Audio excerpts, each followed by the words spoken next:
ہم نے ہر انسان کی برائی بھلائی کو اس کے گلے لگا دیا ہے، اور بروز قیامت ہم اس کے سامنے اس کا نامہ اعمال نکالیں گے جسے وہ اپنے اوپر کھلا ہوا پا لے گا۔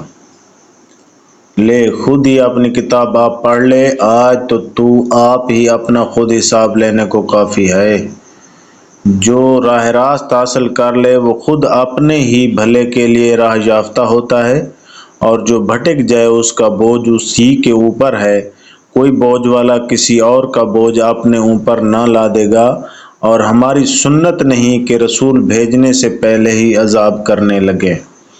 اور جب ہم کسی بستی کی ہلاکت کا ارادہ کر لیتے ہیں تو وہاں کے خوشحال لوگوں کو کچھ حکم دیتے ہیں، اور وہ اس بستی میں کھلی نافرمانی کرنے لگتے ہیں تو ان پر عذاب کی بات ثابت ہو جاتی ہے، پھر ہم اسے تباہ و برباد کر دیتے ہیں۔ ہم نے نوح کے بعد بھی بہت سی قومیں ہلاک کیں، اور تیرا رب اپنے بندوں کے گناہوں سے کافی خبردار اور خوب دیکھنے بھالنے والا ہے۔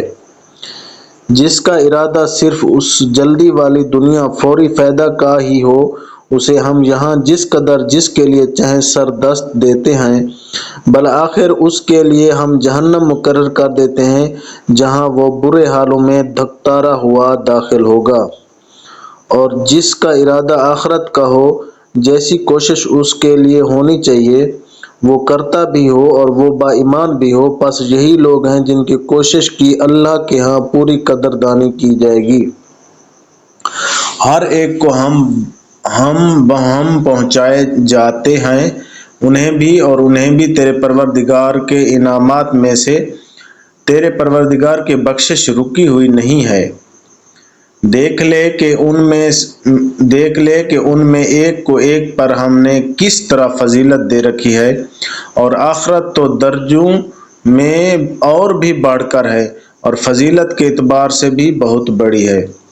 اللہ کے ساتھ کسی اور کو معبود نہ ٹھہرا کہ آخر تو برے حالوں بے کس ہو کر بیٹھ رہے گا۔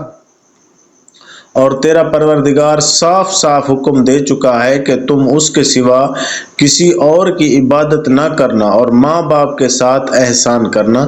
اگر تیری موجودگی میں ان میں سے ایک یا دونوں بڑھاپے کو پہنچ جائیں تو ان کے آگے اف تک نہ کہنا، نہ انہیں ڈانٹ ڈپٹ کرنا، بلکہ ان کے ساتھ ادب و احترام سے بات چیت کرنا، اور عاجزی اور محبت کے ساتھ ان کے سامنے تواضع کا بازو پست رکھے رکھنا، اور دعا کرتے رہنا کہ اے میرے پروردگار ان پر ویسا ہی رحم کر جیسا انہوں نے میرے بچپن میں میری پرورش کی ہے۔